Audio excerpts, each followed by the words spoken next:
Hello বন্ধুরা, তোমরা সবাই কেমন আছো? আশা করি সবাই খুব ভালো আছো, সুস্থ আছো। আর আমিও ভালো আছি। তো আমি চান টান সেরে ব্যাগ বাগাচ্ছিলাম, কারণ আমি বিকালবেলায় ঘর চলে যাবো, মানে শ্বশুর ঘর চলে যাবো।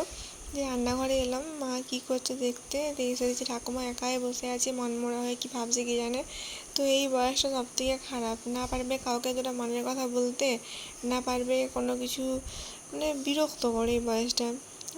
আর এই দেখো, দুপুরে খাওয়া দাওয়া সেরে একটু ঘুমাচ্ছিলাম, দিয়ে ঘুমিয়ে উঠে আমি রেডি হয়ে গেছি, কারণ আমি এরপর যাবো হচ্ছে শ্বশুর বাড়ি। আর মানে বেশিক্ষণ লাগে না, 5 মিনিট লাগে, তো আবার টোটো করে যাবো, তো 5 মিনিটও লাগবেনি মনে হয়। আর এই যে দেখো চলে এসেছি, এসে তোমার মাথা ব্যথা ঘুরছে পুরো একদম দেখে, ঘরটা দেখে। মানে আমি তো 1 মাস থাকিনি, তো 1 মাসে আমার বার বিছানাটা বাগিয়ে রাখতো। ছেলেরা অত কি পারে মেয়েদের মতো ভালো করে গুছিয়ে রাখতে?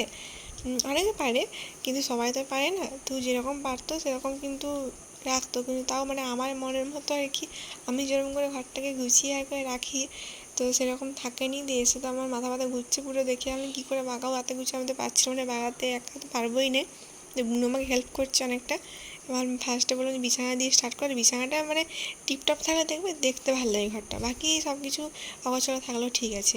দিয়ে দেখো তাও এখন এই যে বাগালাম, তো আগের থেকে অনেকটাই এখন পরিষ্কার লাগছে, তখন অনেক কিছু বাগানো বাকি আছে।